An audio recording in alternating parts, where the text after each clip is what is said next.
mirip nggak sama gambar?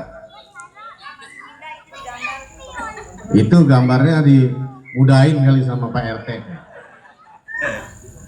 Assalamualaikum warahmatullahi taala wabarakatuh. Itu semangat juang, merdeka, istiqlal. Alhamdulillahirabbil alamin. Wassalatu wassalamu ala asrafil anbiya'i wal mursalin sayyidina wa maulana Muhammadin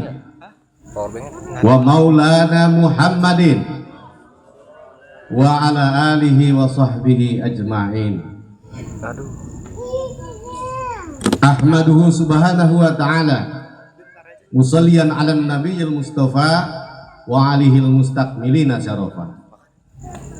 Ashhadu an la ilaha illallah wahdahu la syarikalah wa ashhadu anna Muhammadan abduhu wa rasuluhu la nabiyya ba'da wa la haula wa la quwwata illa billahil aliyyil azim. Amma ba'da.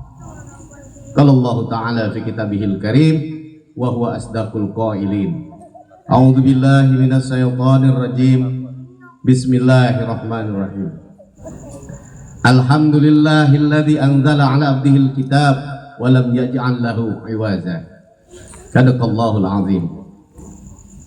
Qala Rasulullah sallallahu alaihi wasallam, "Innallaha jawaliyal arda masyariqaha wal magharibaha wa a'tanil kanzaini al-ahmar wal abyad."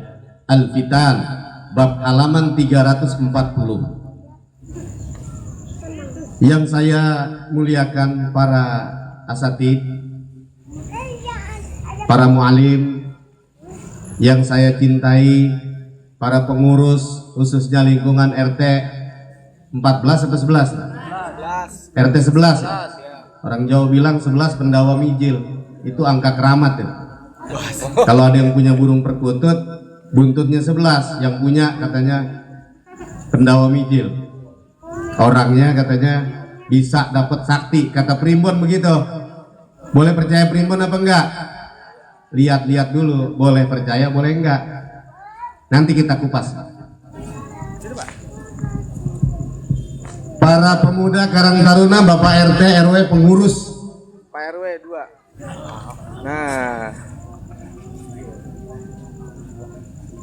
di lingkungan perumahan Pinang ya, perumahan Pinang ya?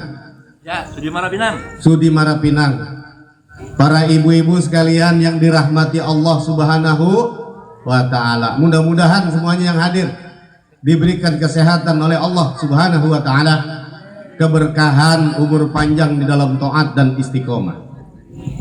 Sebelum saya melanjutkan memulai daripada malam 17-an kita ini, sebelumnya marilah kita awali dengan kita membaca doa kepada para pendahulu-pendahulu kita yang telah menjadikan negeri dan bangsa ini merdeka, yang telah membangun Nusantara ini menjadi satu negara yang betul-betul luar biasa, negara yang adil dan beradab. Walaupun adilnya belum, beradabnya juga belum banyak, masih sedikit nih orang yang beradab.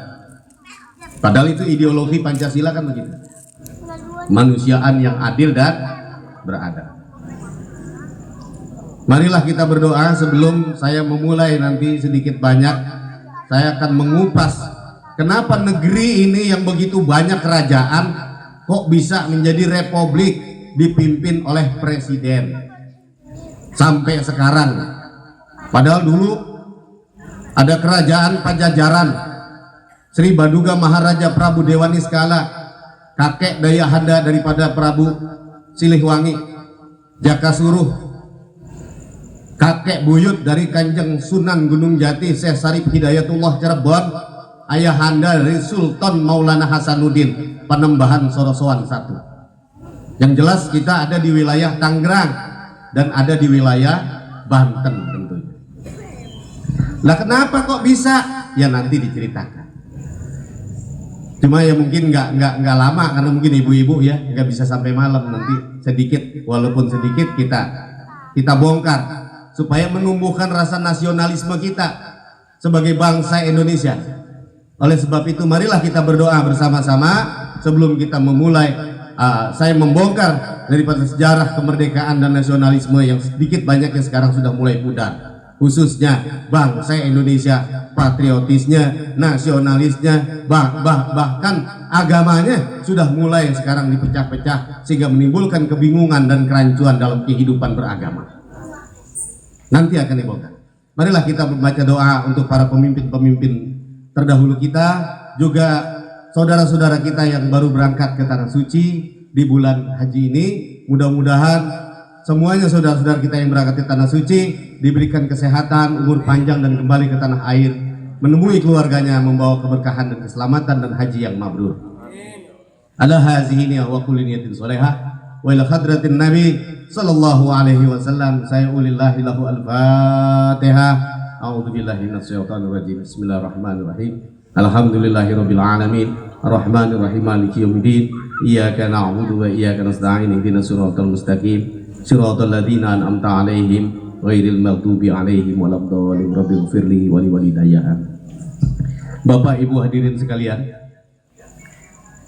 Sunan Gunung Jati keponakan dari Pangeran Cakrabuana. Kita mulai dari pertengahan sejarah dulu. Dari pertengahan, kalau dari Selakan Negara, pertama kerajaan Selakan Negara itu adanya di ujung kulon. Itu kejauhan ceritanya. Kita mulai dari tengah aja, yaitu keponakan Pangeran Cakrabuana, namanya Kanjeng Sarip Hidayatullah. Orang lebih mengenal Sunan Gunung Jati. Ada makamnya di Astana Gunung Jati. Terima kasih. Beliau anak dari Ibu Ratu Subang Larang yang menikah dengan Pangeran Sarip Abdullah, wali kota Mesir pada waktu itu. Dan tentunya Palestina ini belum dijual sama Bashar Assad ke Israel. Ya kalau cerita ke sana kepanjangan, ini kita cerita nasionalis kita saja. Nah kebetulan saya salah satu penasehat di Pusjarah TNI. Jadi seorang kiai yang ngurusin masalah kebudayaan Indonesia dan sejarah Islam di Indonesia. Dulu saya punya murid Mayor Jenderal Agus Gunadi, sekarang jadi ketua Masjid Atin. Itu murid saya itu, dari Mayor sekarang sudah Mayor Jenderal sampai pensiun. Nah, Kepala Basarnas juga terakhir Letnan Jenderal Ahmad Alfan, dari Mayor sampai Letnan Jenderal sampai pensiun, yang ngaji juga. Ya dia mau udah tua, saya segini-segini aja. Alhamdulillah dikasih sama Allah awet muda. Padahal emang masih muda ya baru dia. Yang enggak sih umur udah 50 tahun. Alhamdulillah nanti bakal punya cucu. Nah saya cerita dari awal pertengahan. Kanjeng Sarip Hidayatullah Cirebon punya kerajaan Pakungwati. Ini mengambil dari nama istrinya beliau, Nyimas Pakungwati, yaitu anak Pangeran Cakrabuana yang dikawinkan dengan keponakannya sendiri, Sunan Gunung Jati, Syekh Sarip Hidayatullah Cirebon. Setelah kerajaan Cirebon ini berdiri, ya datang pagebluk besar nih, awal sejarah pertama. Orang Cirebon banyak yang mati. Ini Belanda belum masuk, belum. Portugis juga belum. Kerajaan masih banyak nih. Ada di Amuntai, kerajaan Putri Jungjung Boeh, kerajaan dari Pangeran Suryanata. Kerajaan namanya Amuntai. Itu ada di wilayah Batu Licin. Alhamdulillah, saya dan keluarga sudah berangkat ke sana. Waktu festival keraton, saya pun diundang karena kebetulan untuk penasehat wargi Jati Jakarta khususnya, saya juga ikut bergabung di dalam penasehat wargi Jati. Jadi orang-orang Jawa Barat lah yang ikut bergabung di wilayah Cirebon.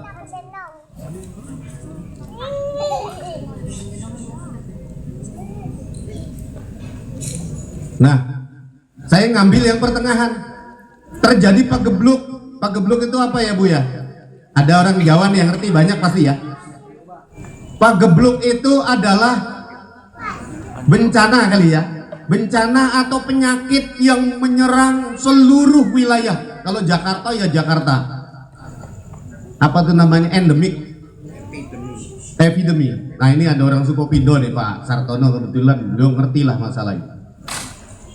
Lah kenapa gebluk? Kalau malam sakit pagi mati, kalau pagi sakit siang mati, siang sakit malam mati. Lah ini Kanjeng Sunan Gunung Jati repot. Lama-lama ini seluruh warga Cirebon ini bisa meninggal karena apa? Gebluk. Lah itulah beliau istiqoroh bagaimana Pak gebluk ini hilang. Dari zaman dulu kan nggak ada yang namanya UGD, rumah sakit besar nggak ada. Penelitian Eijkman belum ada, itu Belanda itu, rumah sakit Cipto Mangunkusumo Belanda masuk, baru ada Eijkman itu, baru ditemukan berbagai macam bakteri dan segala macamnya lah Indonesia itu. Lah beliau minta kepada Allah, bagaimana Pak gebluk hilang? Setelah diterima bahwa Kanjeng Sunan Gunung Jati cara menghilangkan Pak gebluknya, disuruh ajan itu 7 orang ajan di Masjid Agung Sang Cipta Rasa. Lantas setelah itu sama-sama mengadakan pembersihan diri, mandi besar di wilayah Kalikrian, di tempatnya Pangeran Derajat. Nah mulailah disuruh 7 orang ajan di Masjid Agung Sang Cipta Rasa, rame-rame istighosah, rame-rame meminta tolong kepada Allah agar ini kayaknya murid saya nih yang datang, santri, bener ya? Bener gak? Siapa itu? Sayuti? Sayuti, Sadeli ya? Oh ya udah, duduk dah. Maju aja sini, jangan di bangku, depan aja, depan, biar. Ayo, takutnya ada yang kurang dengar kupingnya, jadi enak kedengeran. Ayo maju dah.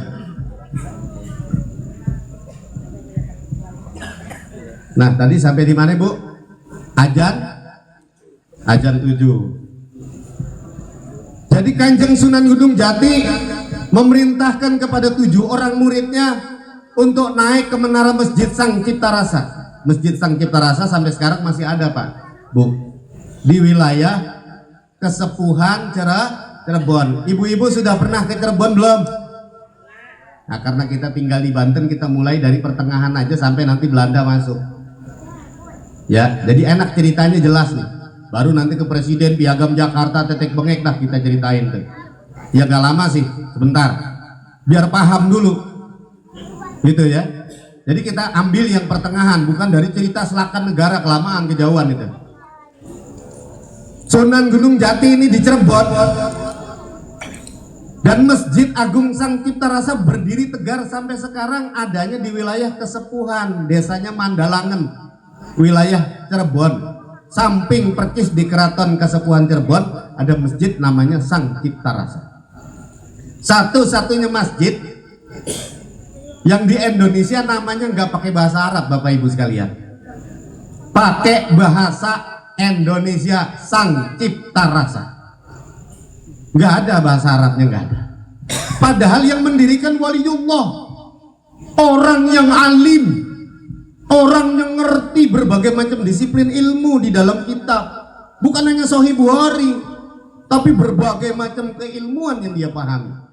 Tapi namanya tidak dinamakan dengan bahasa Arab, dinamakan dengan bahasa Indonesia, namanya Sang Cipta Rasa. Ini pendahulu kita, seorang wali besar yang tidak dipungkiri kewaliannya. Ya kalau anak sekarang, anak kemarin sore baru kenal hafal hadis, beberapa sudah mengkafirkan orang, sudah membid'ahkan orang. Padahal kalau saya adu sama murid saya, alfiyahnya belum tentu dia bisa hafal. Dari qala Muhammadun huwa ibnu Malik Ahmadur Rabbilah khairu Malik 1000 bait, belum jubat, belum ilmu mantek Sulamun Narok, belum Balaghatul Wadihah tentang ilmu balaghah. Ya belum tentu dia hafal, belum jubat. Alhamdulillah idzil jalali wasari'il haram miwal halali Summa salatullah ima salami ala nabiyil mustafa tihami Muhammadil hadi minad dhalali wa afdali sahbi wa khairi ali. Itu pembukaan jubat Ibu. Besok Ibu kalau ada Bu Ustazah boleh kitab jubat murah, harganya cuma 10.000. Beli rokok aja nggak dapat sebungkus. Rokok Marlboro berapa sebungkus Pak? Itu kitab jubat harganya 10.000. Tinggal nyari guru bagaimana itu kitab jubat bisa hafal.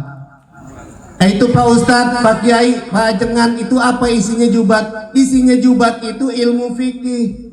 Bagaimana cara wudhu, bagaimana niat wudhu, bagaimana cara sholat, bagaimana cara zakat, yang dikemas dengan bahasa nadom. Nadom itu artinya pakai lagu supaya ngapalinnya mudah. Anak sekarang baru bisa hadis sudah membid'ahkan, sudah menafikan bahwa Wali Songo katanya nggak ada, itu fiktif. Dari mana jalannya? Kuburannya ada, peninggalannya ada, keratonnya ada. Bagaimana dibilang bahwa Sunan Gunung Jati itu nggak ada, Wali Sembilan itu nggak ada? Baru beberapa ini ada di posting, baik di YouTube, di internet dan lain sebagainya, media sosial, medsos, bahwa Wali Sembilan adalah fiktif. Dari mana jalannya, Bos? Saya pernah tanya sama mereka, dari mana Pak? Kalau Wali Sembilan tidak ada, itu Sang Cipta Rasa ada. Masjid Demak yang didirikan Kanjeng Sunan Kalijaga ada, yang didirikan Raden Patah Bintoro, Tuan Syekh Sultan Alam Akbar ada berdiri. Kalau kita mau ke Kudus ngelewatin. Beberapa peninggalan-peninggalan para wali itu ada di negeri kita Indonesia. Sunan Gunung Jati menamakan masjidnya Sang Cipta Rasa. Ini tandanya bahwa beliau adalah cinta kepada tanah air, cinta nasionalis kepada negeri ini. Kita baru bisa ngaji sedikit, lagunya sudah seperti orang Arab yang keblinger. Saya tidak menafikan orang Arab memang luar biasa setelah kedatangan Kanjeng Baginda Rasul. Sebelum Rasul datang, berantakan baik dari bahasa, akhlak maupun adabiahnya. Jangan bangga. Kalau saya mau cerita sejarah, saya diundang sama pesejarah, bahkan Lemhanas mengundang saya, Bapak Ibu sekalian. Saya pengen tanya nih, kerajaan Arab dari mana jalannya? Kejauhan kalau saya cerita ke sana. Emang ada di zaman Nabi dulu Raja Arab? Gak ada. Dari mana bisa ada kerajaan Raja Arab? Ya Inggris berkolaborasi. Udah gak usah cerita ke sana lah, kita cerita negeri kita sendiri. Nah, Sunan Gunung Jati menamakan namanya Sang Cipta Rasa. Setelah azan 7, meledaklah itu cungkup keraton yang di atas, cungkup masjid Sang Cipta Rasa, pindah ke Banten. Duar meledak di Banten, dan ini bukan cerita fiktif seperti legenda. Ya, kalau Ratu Kidul dibilang fiktif, memang gak ada kuburannya, istananya siapa yang lihat? Tapi itu masjid Banten, ya, ada di wilayah Banten lama, masuk daerah Serang. Itu masjidnya ada satu cungkup. Kalau ibu ziarah ke Banten, ada satu cungkup kelebihan. Itu pada saat azan 7, azan pitu meledak, ada di atas Banten. Ternyata itu isaroh untuk Kanjeng Sunan Gunung Jati bahwa penjajah Portugis awal masuk ke Indonesia ini, ke Republik. Nah, kerajaan kan waktu itu masih ada, ya Pak. Kerajaan apa? Kerajaan Cirebon, Kerajaan Pakungwati. Lah waktu itu Sunan Gunung Jati sudah nikah juga sama anaknya Ucuk Umun, ya, Nyimas Kawung Anten namanya. Jadi istrinya Sunan Gunung Jati yang di Banten, Bapak Ibu, namanya siapa? Nyimas Kawung Anten. Ini saya nggak ada maksud mau ngajarin Bapak Ibu, enggak. Ya memang saya paknya di bidang sejarah Islam. Sebagai ulama saya harus memberikan tahu yang sebenarnya tentang negeri bangsa kita. Gak boleh takut tutup-tutup, gak perlu. Ulama tugasnya yang ngajar, memberi pencerahan.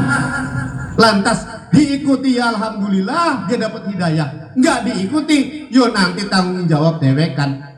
Gusti Allah kang murtong tumati. Ngono nggih Ustaz nggih? Kan begitu. Karena hidayah bukan urusan saya Bapak Ibu sekalian. Wong anaknya Nabi Nuh aja Kan'an. Ayo nak, kata Nabi Nuh, naik ke atas perahu. Enggak Bapak aja, saya mau naik ke atas gunung. Nabi Nuh nggak pernah ngapa-ngapain, hanya dia bilang inilah cobaan saya. Kenapa? Hidayah urusan Allah. Kita mau ngomong bebusa tuh orang, kalau nggak dapat hidayah, tetap aja tuh orang masuk ke dalam apa? Ke dalam kemurkaan Allah. Jadi Bapak Ibu hadirin sekalian, kalau ada perempuan jalan misalnya nih, ini intermezzo sedikit. Perempuan jalan pakai rok pendek, rok mini, yang salah siapa? Yang salah yang lihat. Kalau perempuannya sih dia nggak salah. Apa urusannya sama kita? Dia mau pakai rok mini, dia mau telanjang, apa urusan sama kita Pak? Yang salah yang lihat. Kalau sekali Pak nggak dosa, kelihatan sekali, tundukin matanya. Pasti kata kuping kita, lihat lagi, lihat lagi, lihat lagi. Mubazir, tuh pengalaman pribadi tuh. Bener apa enggak kira-kira? Pertama, tidak berdosa. Kedua, jangan. Loh kenapa kita liatin? Dia mau telanjang, mau apa urusan dia? Kita jangan peduliin yang begitu. Di Facebook, di mana kalau ada posting yang tidak baik, delete. Nggak perlu dipanjang-panjangin dengan perdebatan-perdebatan sengit dan lain sebagainya, yang itu akhirnya menjadi mudarat, bukan manfaat. Karena agama itu bukan untuk diperdebatkan, agama itu untuk dimusyawarahkan kepada para alim ulama, dipelajari, dituntut, dijalankan dengan sebaik-baiknya, bukan untuk diperdebatkan. Hadirin Bapak sekalian, ternyata setelah meledaknya Cungkup ini pergi ke Banten, itu Portugis masuk ke Indonesia melalui jalur selatan, masuk ke wilayah Banten dan Indramayu. Ini satu isyarah Allah berikan kepada bangsa Indonesia, terutama para wali-wali Allah, bahwa Indonesia ini akan hilang itu yang namanya kerajaan-kerajaan, diganti dengan kepemimpinan kehalifahan, tapi oleh kita disebutnya presiden. Makanya disebut republik. Re itu artinya kembali, publik itu kepada rakyat. Artinya negara ini memiliki pemimpin adalah rakyat, semuanya pemimpin. Sehingga rakyat ini benar atau tidak benarnya tergantung dari rakyat Indonesia sendiri. Sebagaimana ceramah Bung Karno, bahwa negara kita bisa besar, bisa hebat, itu tergantung hidayah Allah dan rakyat yang mau merubah keadaan negeri ini. Dan tentunya pemimpin yang jujur, yang mengatakan sebaik-baiknya, dan bagaimana dia bisa memimpin negeri ini dengan jujur dan adil, bukan dengan mesin politik. Karena negeri ini diperjuangkan bukan oleh orang-orang ahli politik, tapi oleh para pejuang-pejuang, suhada-suhada, para sepuh-sepuh, sehingga negeri kita bisa merdeka sampai saat ini. Nah, setelah Portugis masuk, Bapak Ibu hadirin sekalian, Sunan Gunung Jati sakit, meninggal. Beliau panggil sebelum meninggalnya Raden Patah dengan Patahilah. Itu bagus, Patahilah namanya. Jadi yang bukan makamnya di Klender, bukan. Yang di Klender lain lagi. Kalau tuh bagus Patahilah itu makamnya di Astana Gunung Sembung, Gunung Jati, Cirebon. Jadi kalau kita jaro ke sana nanti ada makam beliau, karena beliau adalah mantunya Kanjeng Sarip Hidayatullah Cirebon. Nah, dipanggil bahwa Portugis sudah mulai masuk Batavia. Oleh sebab itu, perjuangkan negeri ini jangan sampai diambil oleh para penjajah-penjajah itu. Patahilah, pergilah ke Jakarta untuk memperjuangkan itu bersama Raden Patah. Raden Patah Bintoro juga mantunya Sunan Gunung Jati, Patahilah juga mantunya Sunan Gunung Jati. Kawin. Mulailah penjajahan ini masuk Portugis. Di Banten ya dimasukin, Kalimantan ya dimasuki, Borneo ya di wilayah Sumatera ya dimasukin. Pendek kata, seluruh kerajaan di Bone, di Goa dihancurkan oleh para penjajah-penjajah ini. Baru timbulnya persatuan. Ini kita mulai dari awal sini, mulai sedikit. bahwa kenapa kok kerajaan bisa, ya itu mulai masuk Portugis. Nah, kerajaan pada yang lemah-lemah ini kalah, menggalang persatuan-persatuan. Ini Yajuj al-Majuj, mungkin Yajuj al-Majuj awal nih, bukan Yajuj al-Majuj akhir zaman nih. Ini mengalahkan itu yang namanya kerajaan-kerajaan bergabung mereka. Nah, setelah masuk Sunda Kelapa, terus Portugis kalah, masuk Belanda. Ini generasi yang pertengahan ini. Pertama Portugis, baru Belanda. Belanda masuk, Soekarno masih belum dilahirkan, Bapak Ibu hadirin sekalian. Termasuk saya yang belum. Soekarno aja belum lahir, apalagi saya. Nah, setelah Belanda masuk, ini penjajahan paling terlama di negeri kita ini. Paling terlama di negeri kita. Mulai sudah berantakan ini seluruh kerajaan-kerajaan, sudah masuk seluruh mujahid-mujahid dari para wali-wali Allah. Ada yang dari Mataram dikirim, ada sandinya masuk ke wilayah Jatinegara, tuh ada Balai Matraman. Balai Matraman tempat orang-orang Mataram dulu ngepos untuk ngusir penjajahan-penjajahan yang masuk, terutama Belanda. Ada di wilayah kota, kalau mau masuk kota tuh Season City, ada namanya Kampung Gusti di Jelambar.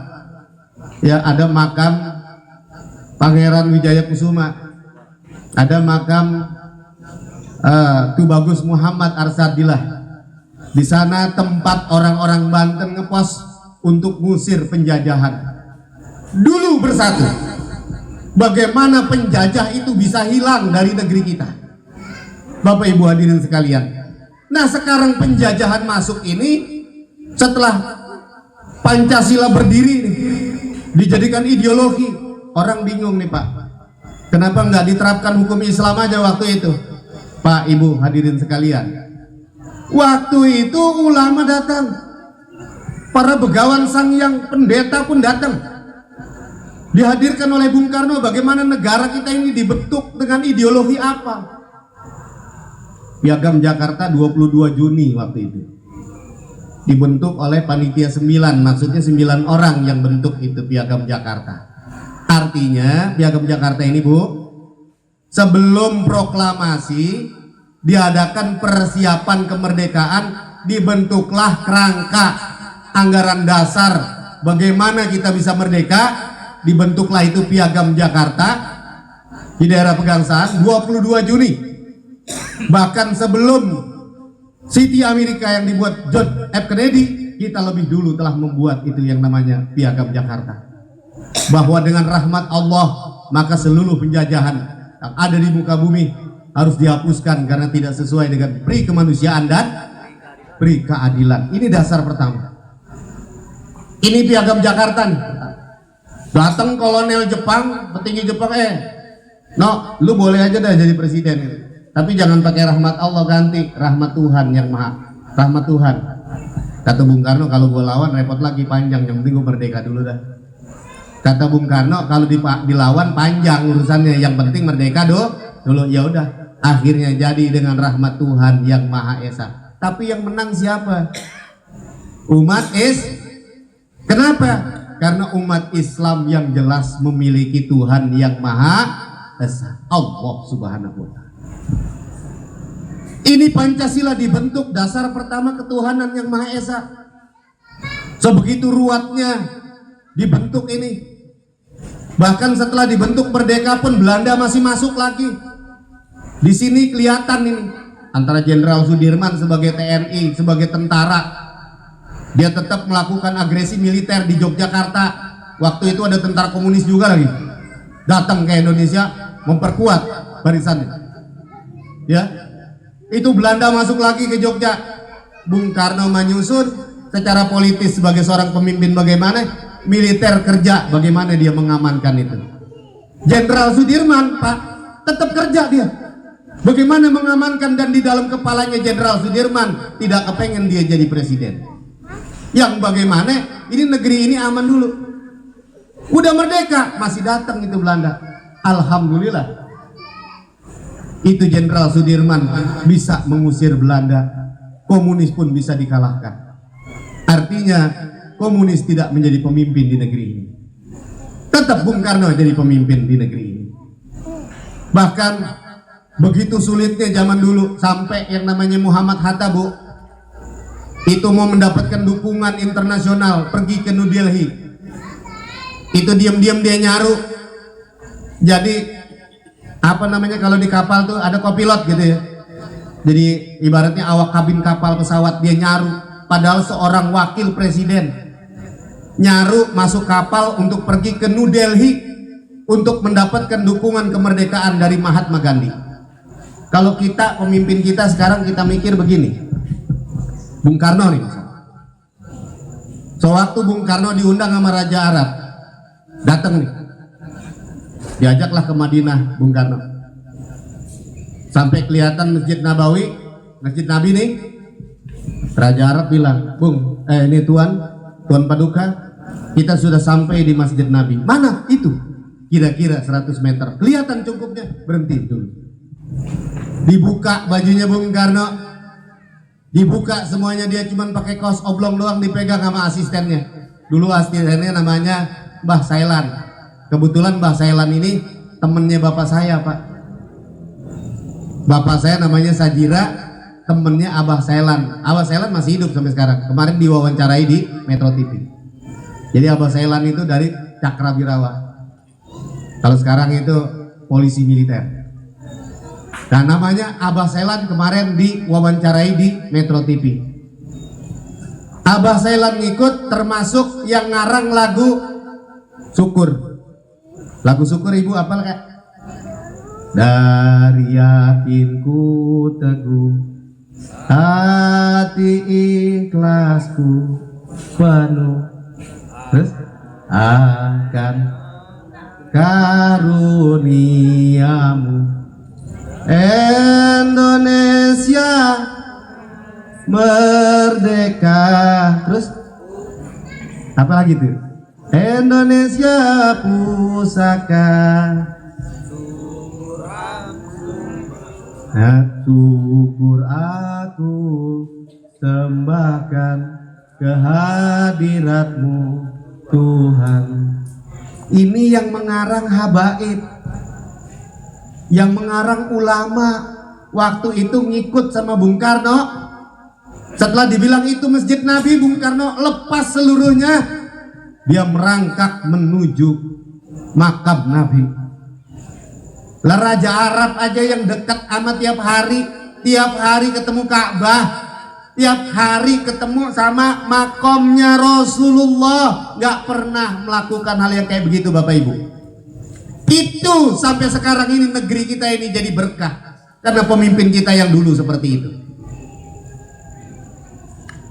Ya, apa pemimpin kita sekarang ini niru kayak begitu Ibu? Masya Allah.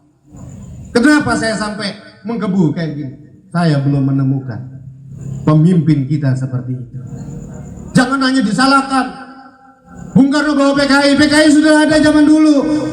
Sebelum Bung Karno merealisasikan itu dengan politiknya, agar Bung Karno itu bisa mengetahui nanti mana PKI murni yang terselusupi, mana PKI yang tidak murni. Dibuat tandingan-tandingan itu semua. Merangkak Bung Karno menuju makam Rasulullah. Dan Raja Arab nanya, kenapa kamu lakukan begini Paduka?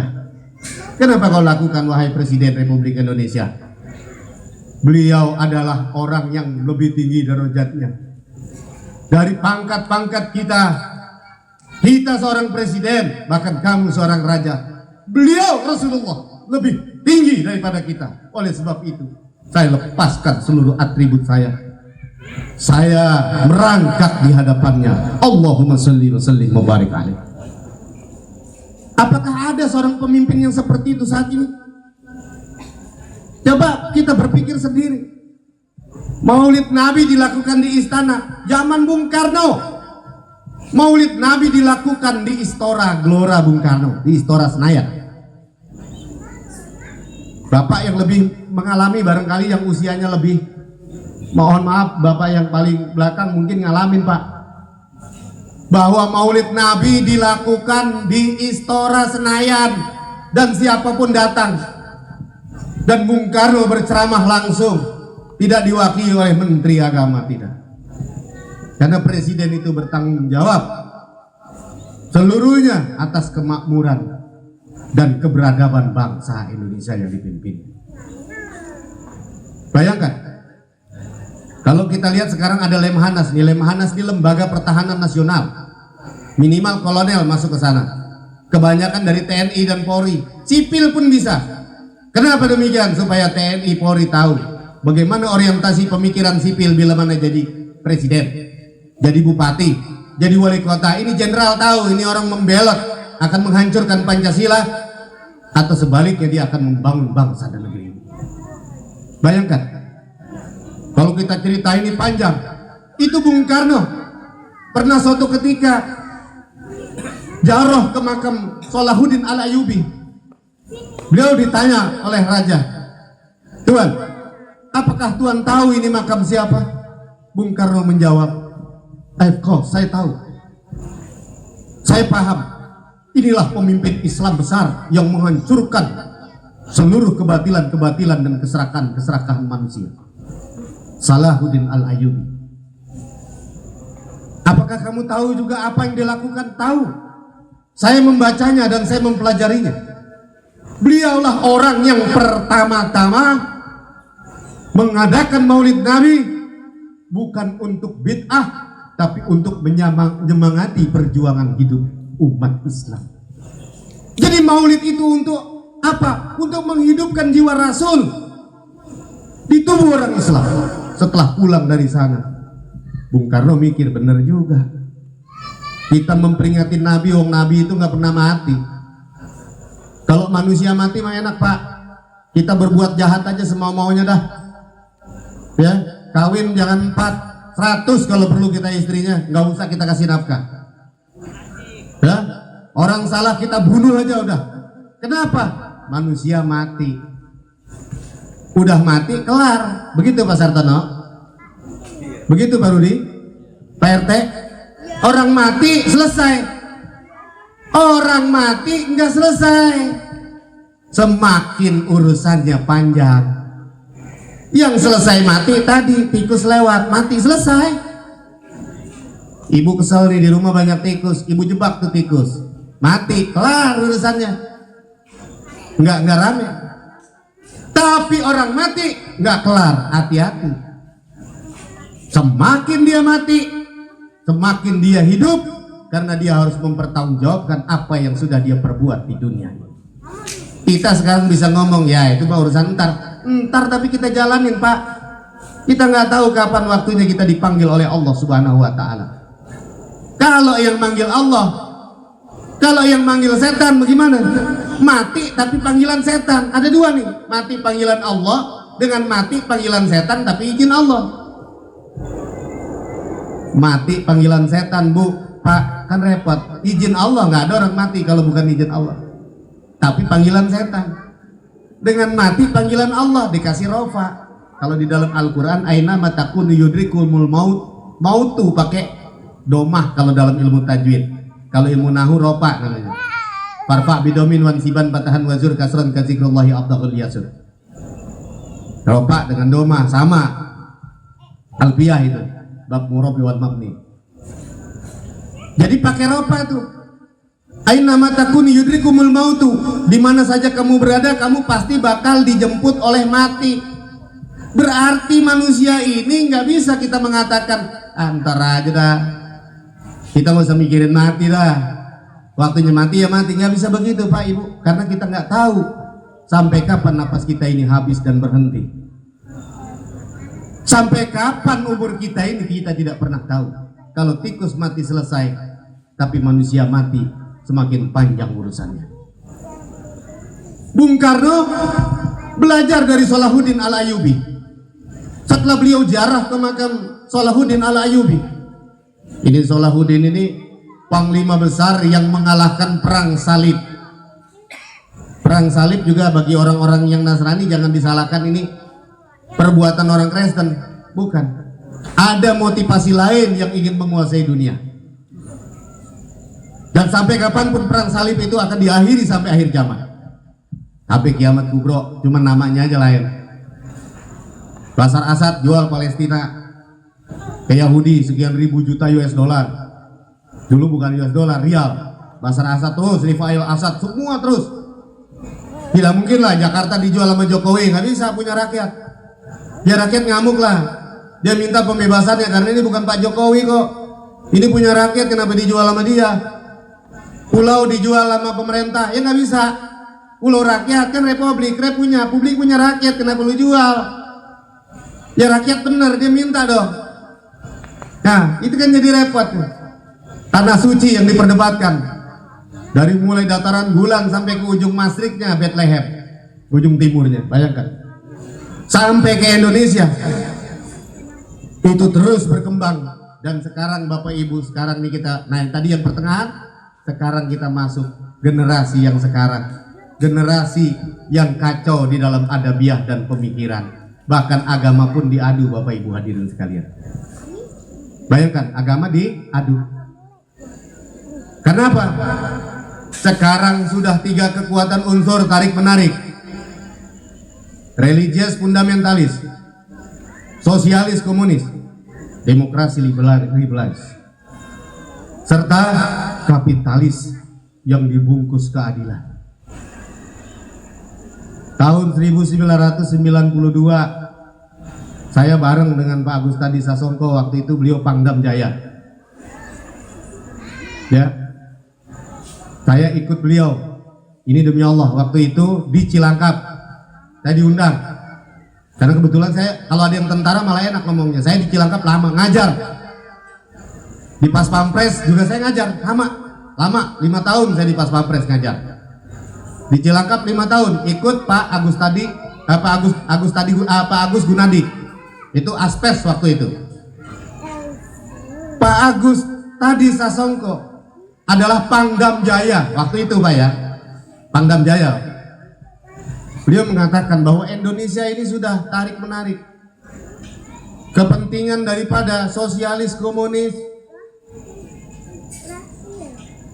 religius fundamentalis, yaitulah ISIS dan lain-lain, itu religius fundamentalis, demokrasi liberalis, dan ini terjadi sekarang oleh bangsa kita. Datang agama ente bid'ah, yang dibid'ahin gak terima, ente yang goblok. Nah ini terjadi. Datang lagi satu, nggak bisa, gue yang benar. Akhir zaman ada Nabi Ahmad Mirjal Gulab Ahmadiyah. Datang lagi LDI, datang lagi macam-macam. Nah yang bingung, yang kesian orang awam. Kan begitu Bu, ibu ngaji, gurunya siapa, pahamnya apa, bingung. Ntar apa ditanya ini, ibu ngaji, ibu paham apa, yang benar yang mana. Inilah akhir zaman. Yang benar yang nggak berdebat, yang ngejalanin nasihat dari orang tua kita dulu. Jalanin, yang udah ada pakai aja. Sorga itu urusan Allah, bukan urusan Ustadz. Saya nggak punya wewenang nih Bu. Ustadz coba lihat nih, orang bener nggak kira-kira bisa masuk surga? Nggak tahu saya. Nah gua aja belum tentu selamat. Kenapa jadi ngurusin lu? Gua belum tentu masuk surga, belum tentu selamat. Bagaimana kamu? Lah sekarang ini orang dikacauin. Kalau nggak ngikut aliran ini, pinari jahannam khalidina fiha abada. Kok bisa ngomong sih? Nabi Yusuf tahu kan yang ganteng Bu? Woi, udah lapar belum? Emang ada makannya? Jam berapa nih, jam berapa? Jam berapa Yat? Ini anggap aja kita nih bukan tausiah, anggap aja nih kita lagi ngobrol bareng-bareng. Karena kan saya datang nih di lingkungan keluarga saya sendiri. Nih Pak RT Maman nih murid saya nih. Dia mungkin kangen nih pengen denger suara saya. Udah lama saya nggak mau kemari. Kenapa? Banjir di tempat dulu. Kalau sudah banjir datang mobil teklem di sana no. Saya duduk di rumah Pak Sartono, dikasih makan mie ya dulu ya kita ya. Waduh Pak Sartono sama saya luar biasa baiknya. 10 tahun lalu dah. Pak Sartono 10 tahun. Mobil saya taruh di situ banjir Pak. Masya Allah, biar kebanjiran nggak apa-apa tuh mobil. Yang penting kita silaturahimnya sama Pak Firdaus tuh. Pak Firdaus kawan saya baik, Maman murid saya. Ya jadi saya datang ke keluarga saya sendiri. 17 Agustus ini momennya sayang kalau nggak kita bongkar dengan nuansa ilmu. Bapak boleh cek dah bener nggak semua cerita saya dari Masjid Sang Cipta Rasa Cirebon, Masjid Agung, bener nggak cungkupnya di atas ada yang nongol? Ya kalau kita ceritain panjang. Nah kita balik lagi nih masalah sekarang yang kita alamin ini. Akhirnya dengan kondisi seperti itu boro-boro kita jadi orang nasionalis Pak Bu, jadi orang patriotis. Akhirnya kita ego, kita ngurusin perdebatan yang kagak ada ujung pangkalnya, yang kagak jadi manfaat. Di Facebook orang pada berantem, di media sosial pada berantem, di koran pada berantem, kongko-kongko di kampung, ujungnya ngomong-ngomong air ke sono, air jadi ribut, salah paham, gara-gara mempertahankan pendapat yang nggak perlu sebenarnya kita lakukan lagi. Justru parfa bidomin wansiban, merdeka itu datangnya dari rasa persatuan dan peduli. Ini kita negeri ini nih kayak begini Pak, kalau menurut para alim ulama dulu ini sebenarnya nggak banyak, cuma 3 doang. 1, rasa pedulinya udah nggak ada, pedulinya sama partai. Kemarin saya telepon tuh ke El Sinta, kebetulan ada Pak Mahfud MD. Pak kalau saya kelamaan tegur aja nih ininya. Gak apa-apa, udah Pak, 1 lagi gitu ya. Ini udah berapa jam? Setengah jam ada ya Pak Rudi ya? Udah 10 menit lagi deh saya cepetin ya. Itu ada menteri yang diangkat sama Jokowi, keluarga negaraannya Amerika. Saya bilang ya boleh-boleh aja, orang Barack Obama juga ngangkat orang Indonesia jadi penasehatnya, tapi dengan syarat jangan jabatan strategis. Menteri nggak boleh, konsultan menteri boleh. Itu teman saya direktur Pankim di Departemen Transmigrasi baru dulu kan jadi satu tenaga kerja sama transmigrasi ya. Dr. Indrawan Sulaiman, dia punya konsultan itu orang luar negeri. Waktu second state development program baru itu lahan gambut 1 juta hektar tuh gagal tuh total tuh. Itu banyak konsultannya dari orang luar negeri. Nggak menjamin orang luar negeri itu bisa mensukseskan satu pekerjaan.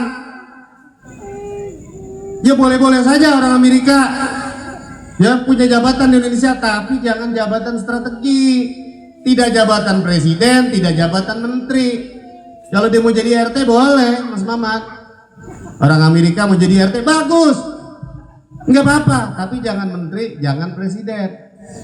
Nah cuma menteri dan presidennya ini harus benar, harus benar-benar memperjuangkan. Coba bayangkan kalau Bung Karno jalan ngerangkak ke makam Nabi, ada nggak presiden yang begitu sekarang? Bagaimana mau berkah bangsa kita? Maulid Nabi aja di dalam istana yang datang cuma golongan dia, rakyat nggak boleh datang. Bikin aja di istora, siapa aja boleh datang. Istighosah datang, kenapa? Itulah Indonesia itu dibuat. Ya tidak dibikin khilafah Islamiyah. Kenapa? Karena Pancasila itu sebenarnya Islam. Itu Bu. Supaya apa? Tadi hadis yang saya bacakan, innallaha jawaliyal arda masyariqaha wal magharibaha wa a'tanil kanjaini al ahmar wal abyad. Bahwa pada suatu ketika Rasulullah itu diajak oleh Allah, diperjalankan ke ujung timur dan barat, dan beliau diberi 2 perbendaraan, yaitu al ahmar wal abyad, yaitu merah dan putih. Itulah sekarang jadinya bendera kita.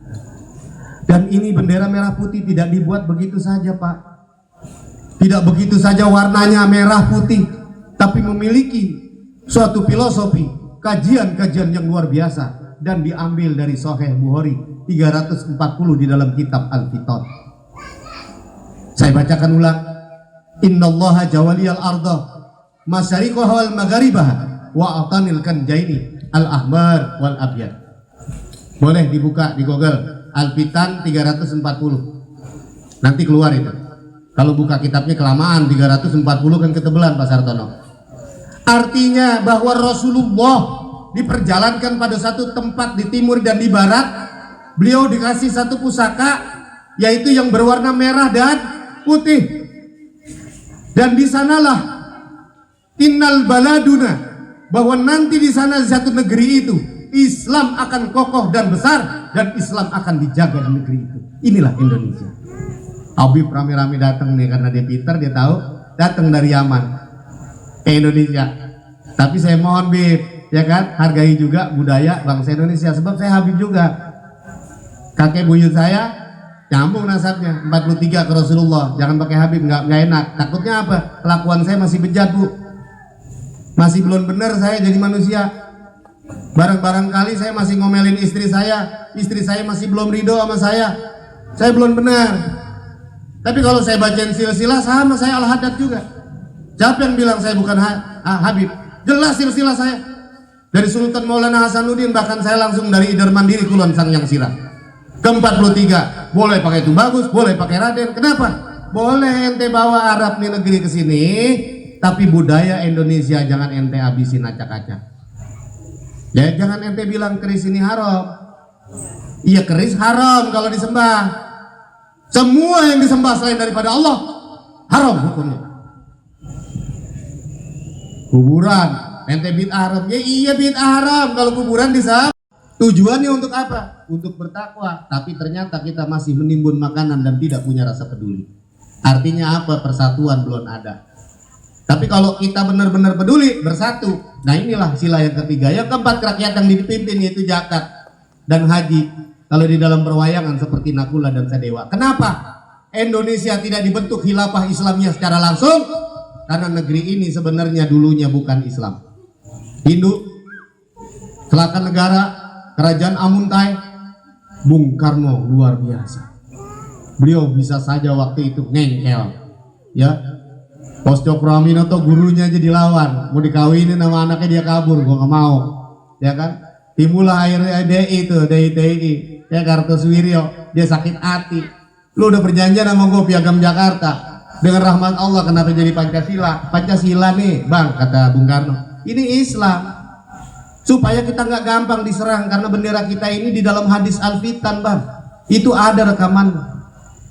Dan sampai sekarang saya masih nyimpen rekamannya di HP saya. Itu pembicaraan rahasia yang tidak saya sebarkan untuk umum. Jadi banyak para alim ulama yang mengetahui sebenarnya kemerdekaan Indonesia ini kayak gimana dan jadinya sekarang kayak gimana. Nah, dengan cerita saya kayak gini kita bisa tahu tuh jalan pemikirannya Ahok kemana, jalan pemikir. Saya nggak mengatakan jangan pilih Ahok, nggak perlu.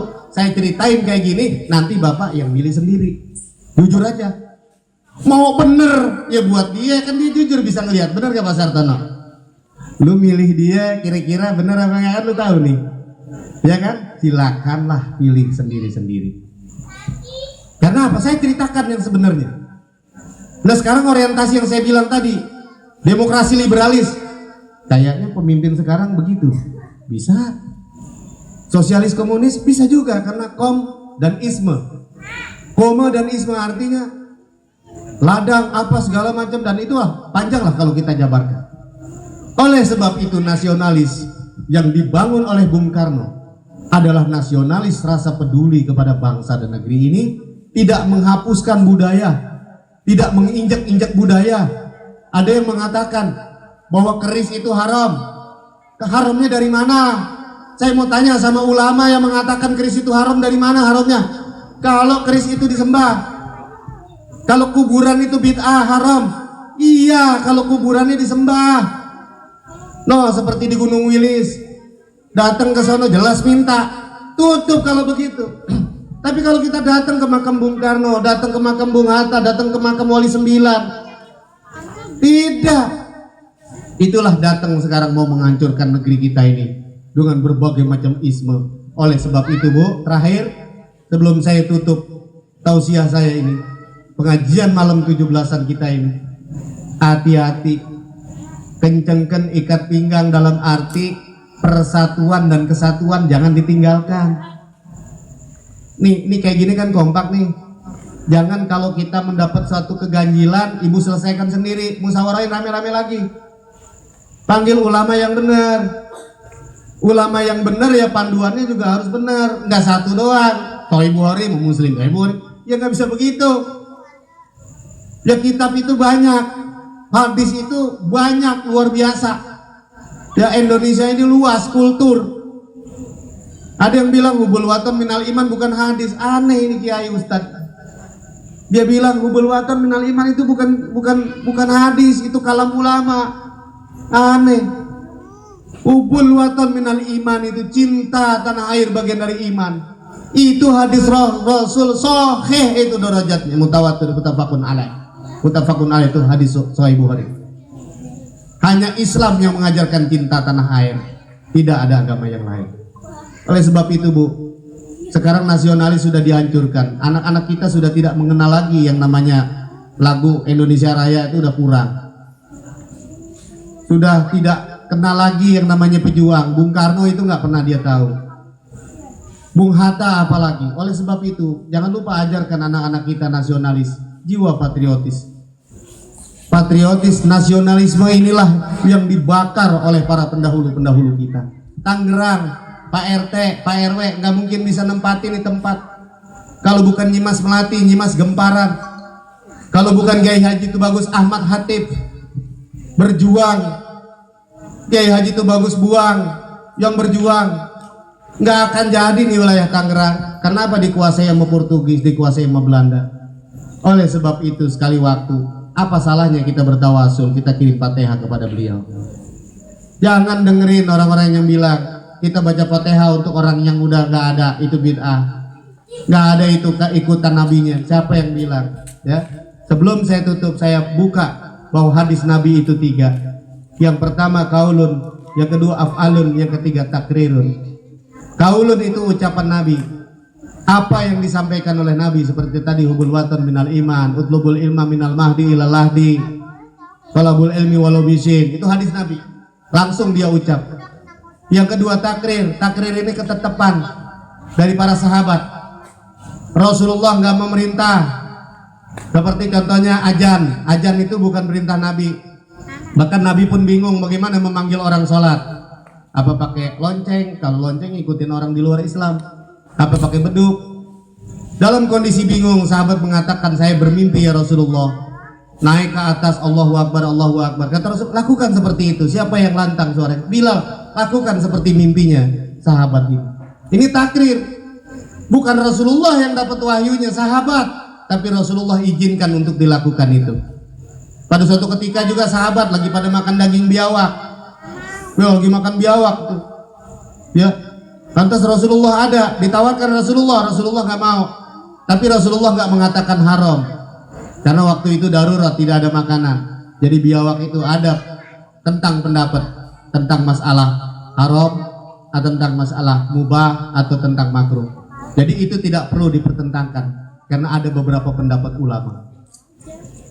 Yang ketiga adalah af'al, perbuatan Nabi. Rasulullah tidak menyuruh orang bawa tongkat pada saat khutbah, tapi seringkali Rasulullah membawa tongkat di dalam khutbahnya. Tidak menyuruh kamu kalau khutbah bawa tongkat, memang nggak ada. Tapi Rasulullah melakukannya. Ya, jadi membawa tongkat di dalam khutbah Jumat itu merupakan kesunatan, walaupun tidak ada perintah dari Nabi, tapi Rasulullah melakukannya. Jadi nanti kalau ada ajaran-ajaran bid'ah, konsultasiin dulu Bu sama ulama, sama guru-guru kita yang udah lama. Jangan bid'ah kita percaya, bid'ah kita percaya. Ini adalah cara ajaran-ajaran untuk mengikis nasionalisme, mengikis patriotisme, dan mengikis rasa persatuan Indonesia di dalam Islam yang besar. Tadi yang sudah saya ungkapkan Bu, bahwa bendera kita merah putih ya adalah bendera yang di dalam hadis yang diterima oleh Rasulullah. Dan suatu ketika Islam itu besar di negeri ini. Bahkan mungkin pemimpin besar Imam Mahdi itu akan muncul di Indonesia. Mungkin, wallahu a'lam bishawab. Ini bukan hadis, tapi ini mungkin. Kenapa? Dari hadis yang tadi. Innallaha jawaliyal arda masyariqahal maghribah. Nanti Bapak bisa buka di Google. Nanti Bapak merenung bahwa kemungkinan besar pemimpin besar yaitu Imam Mahdi akan muncul di Asia, yaitu di Indonesia. Ya, jadi jaga itu. Karena kita akan dihancurkan, ini Islam yang besar dihancurkan. Ya, jadi saya tidak membicarakan orang di luar Islam. Orang di luar Islam ya tetap kita toleransi. Nggak ada orang beragama boleh kita nginjak-injak orang Nasrani, orang Buddha, orang Hindu, jangan. Nggak boleh. Ya, Bahkan Rasulullah sering nyuapin orang buta padahal dia orang Nasrani. Rasulullah nyuapin, ngasih makan. Lah kalau sekarang kita orang Nasrani, biar mampus dia. Orang tiap hari ke gereja, ya nggak bisa lah begitu. Ya, manusia mah tetap dari tangan Allah dibuatnya. Masalah Islam Kristen mah itu urusan Allah hidayahnya. Lalu Islam kenapa coba? Sekarang kita ini jadi orang Islam kenapa? Coba ayo. Nah orang yang Kristen emang dia tahu mau jadi Kristen? Karena setelah kita mengkaji ilmu kita jaga, itulah mulai hidayah itu masuk, ya. Jadi oleh sebab itu sebelum kita akhiri dan menutup karena makanan terlalu dingin nggak enak, sudah 1 jam saya berdiri di sini. Ya mudah-mudahan malam 17 Agustus ini minimal nggak Jokowi melakukan merangkak ke makam Rasulullah, kita dah nanti kalau ke Nabawi kalau 100 meter kejauhan 20 meter, kalau yang semuanya didoain bisa berangkat ke sana insya Allah. Amin. Kalau perempuan jangan, maksudnya jangan masuk karena Rasulullah kan nggak boleh. Jadi kalau perempuan cukup di luar aja karena Rasulullah itu hidup. Waktu Sayyidina Abu Bakar mau dimakamkan juga dia kurung batangnya itu ngucap salam. Assalamualaikum ya Rasulullah, itu orang udah mati, Sayyidina Abu Bakar. Udah gitu Rasulullah dari makamnya juga jawab, Waalaikumsalam ya Sayyidina Abu Bakar. Jadi ini orang hidup. Nah, dulu Sayyidina Aisyah radhiyallahu an di makam Rasulullah itu waktu Sayyidina Umar belum dimakamkan di sana, beliau sering buka jilbab, ya nggak pakai tudung. Tapi pada saat Sayyidina Umar sudah dimakamkan bareng dengan Rasulullah, beliau sudah tidak membuka tudung lagi. Artinya di kuburan aja dia bisa sama orang mati bisa menjaga adabnya, ya. Karena apa? Dia tahu bahwa yang dikubur itu ngelihat melek. Oleh sebab itu, sekarang perayaan ini luar biasa. Lakukan apa yang dilakukan pendahulu kita. Kalau Bung Karno bikin maulid di Istora, ada layaknya RT bikin maulid di sini. Bagus, karena maulid itu kita jangan bicara bid'ah, tapi suatu af'alun bil hasanah, artinya perbuatan yang baik. Tidak ada perintahnya. Kalau perbuatan baik itu boleh saja, apapun yang dilakukan. Coba kita ngomong, monyet atau astagfirullah bagusan mana? Coba kira-kira ibu pikirin sendiri, bapak sekalian pikirin. Kok yang bagus yang dilarang? Ngomong monyet jelek dibiarkan, ngomong Allahu Akbar didiemin. Apa dilarang? Coba maulid bagus dilarang, ya kan? Sesuatu yang jelek dibiarkan. Nah sekarang sudah terjadi. Mudah-mudahan yang RT yang RW bikin. Kalau ada jadi menteri Pak, saya pesan bikin lagi departemen penerangan supaya ada kontrol nanti media. Karena salah satu kerusakan bangsa, terutama pemuda-pemuda dari media. Oleh sebab itu nanti kalau ada departemen khusus, yaitu kalau dulu departemen penerangan, ada yang bisa mengontrol kebebasan media. Kalau perlu internet ditutup dulu. Gak usah orang posting hanya untuk ilmu aja. Buka ilmu nih Google keluar, tapi buka cewek telanjang nggak keluar. Kalau sekarang yang nutup separuh-separuh, tetap aja kalau yang beli itunya mahal, Pak Sarton apa namanya tuh? Kartunya mahal keluar. Ya, kalau bisa tutup aja. Kalau menyangkut ilmu nanya keluar, tapi kalau enggak ilmu ketutup. Dari zaman dulu waktu saya masih kecil nggak ada yang begitu-begitu, sehingga anak kita ini tidak jadi lupa diri, lupa daratan, bahkan menjadi rusak hartanya. Oleh sebab itu Bapak Ibu sekalian, malam ini marilah kita peduli. 17 Agustus momen yang luar biasa. Kemerdekaan didirikan pada bulan Ramadan, pada nuzulul Quran, ya, dan tidak mudah diraihnya. Oleh sebab itu, jangan mudah juga kita melupakannya. Kita tanamkan darah yang sudah diteteskan oleh para pendahulu kita, yaitu dengan semangat kita untuk mengembalikan citra bangsa Indonesia. Kita kembalikan nasionalisme, patriotisme, kita galang persatuan dan kepedulian kepada sesama. Semoga kita semuanya ditolong oleh Allah. Negeri ini, pemimpin kita diangkat oleh Allah Subhanahu wa taala dengan hidayah, sehingga mereka memiliki rasa peduli, rasa cinta tanah air, dan rasa kasih sayang kepada rakyat semuanya. Bapak Ibu hadirin sekalian, saya mohon maaf andai kata bila ada kata-kata saya yang kurang berkenan, karena saya hadir di lingkungan keluarga saya sendiri. Kakak saya, ibu saya, bapak saya, adik saya, semuanya adalah saudara saya. Sekali lagi saya mohon dimaafkan. Mudah-mudahan kita besok bisa membahas yang lebih panjang lebar lagi dari awal Selaka Negara, atau di awal pertengahan atau akan dibawa di negeri ini udah bisa kebaca. Ya, insya Allah mudah-mudahan kita bisa dialog lagi. Untuk itu sekali lagi saya berterima kasih kepada Mas Maman, Pak RT, yaitu murid saya sendiri, Maman Abdurrahman, Pak Rudi kawan saya, Pak Firdaus dari Majalah Misteri, itu saudara saya narasumber dulu di Misteri, bukan paranormal nih, narasumber ya, narasumber. Alhamdulillah di media fakta, ini yang datang Radar Banten, mudah-mudahan ada teman saya juga di TV Cahaya Banten, ada juga yang hadir, mudah-mudahan. Pak Sartono, abang saya tuh deket, Pak Ustadz, mari kita sama-sama membaca Al-Fatihah dan kita tutup. Setelah itu nanti dilanjutkan doa dengan Ustadz kita.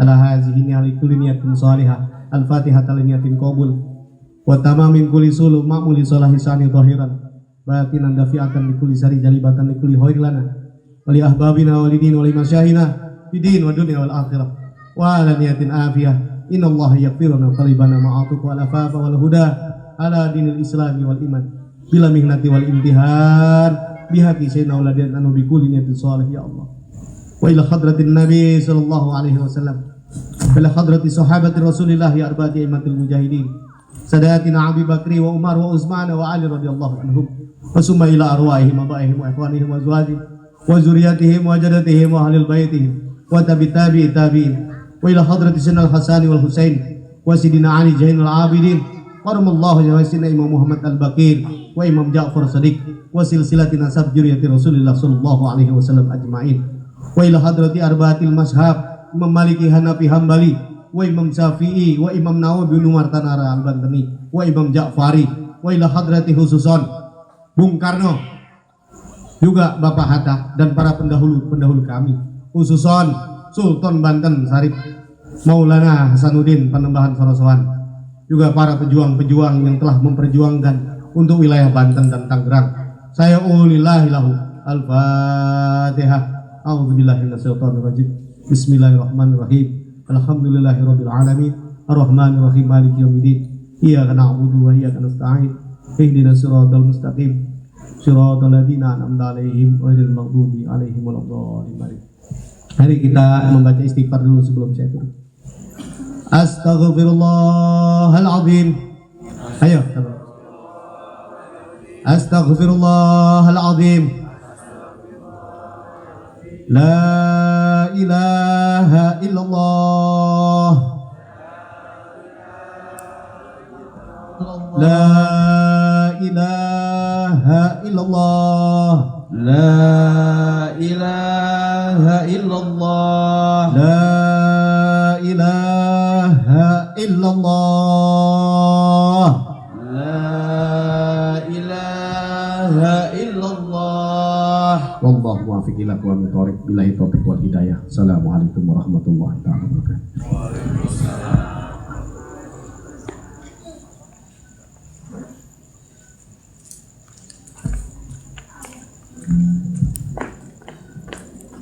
Moga, Bang. Enggak.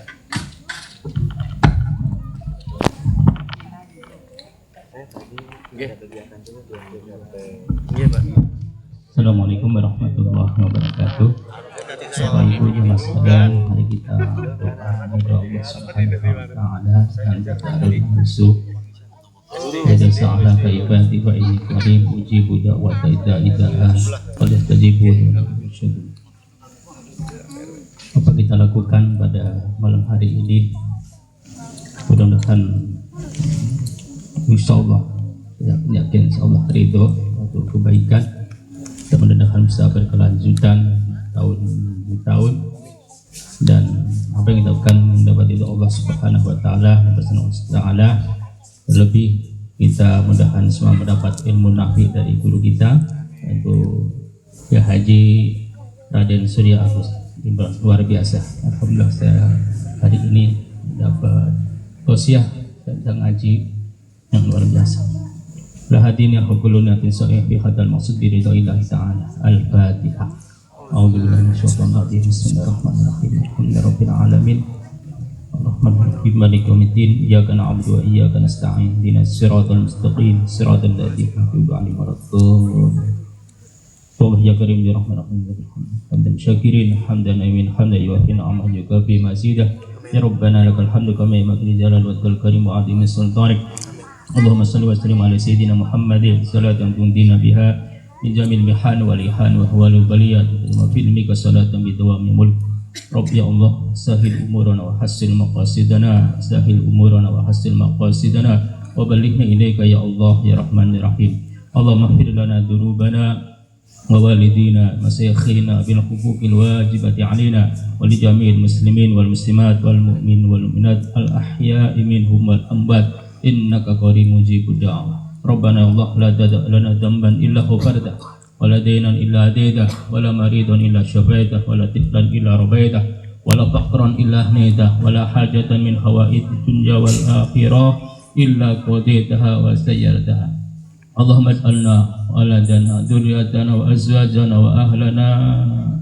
min ahli ilmi wa min ahli khair wa la taj'alna wa iyyakum min ahli jahli wad dar Allahumma rizqna ya Allah marzuqna ya Allah marzuqna istiqamah wal afwal afiyah wa siratal makkah wa husnul khatimah Rabbana ya Allah taqabbal minna salatana wa taqabbal minna sadaqatana wa taqabbal minna Rabbana dhalamna anfusana illam taghfir wa tarhamna kunanna minal khasirin Rabbana ya Allah atina fid dunya hasanah wa fil akhirati hasanah wa qina adzabannar wa sallallahu alaihi Muhammad wa ala alihi wasallam wa li subhanahu wa ta'ala wa salamun alal mursalin walhamdulillahi rabbil alamin qabul wal ijabah al fatihah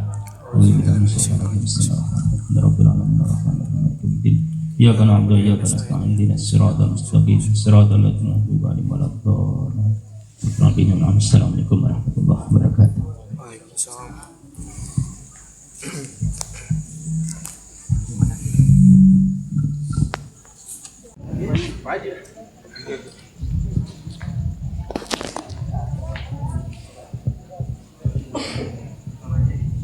Baik bapak-bapak, ibu-ibu sekalian, simbol daripada pontong tumpeng ini adalah bukti rasa syukur kita semua bahwa kita semua masih diberi nikmat iman, nikmat Islam, nikmat kemerdekaan. Kita masih diberi kenikmatan jauh lebih banyak dibanding para pendahulu kita yang dulu berjuang untuk merebut kemerdekaan Republik Indonesia. Selanjutnya silakan mungkin mohon dipandu Pak RT.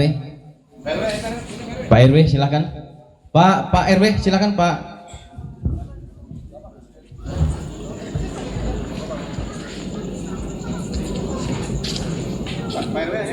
Pada Pak Pardi silakan. Kan ada Seksi dokumentasi. 2 kali potong dah. 2 kali potong. Pada Pak Rudi silakan.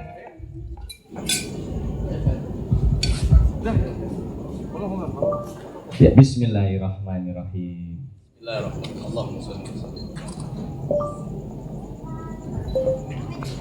Alhamdulillah.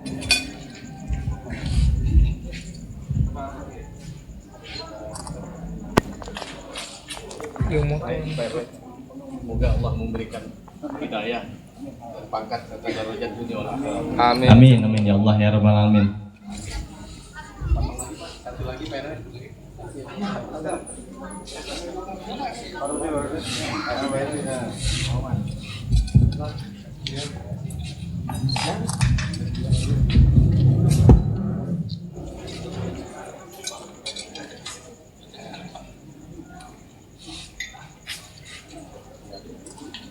Banyak kan bagi Mas? Enggak apa-apa. Mas, tinggal. Kita mulai sibuk dulu ya. Apa Dan? Biar dua-duanya ke Bina, Pak.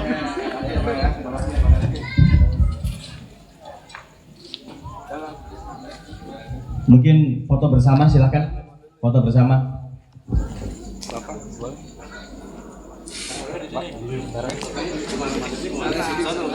Boleh, Pak. Di sini.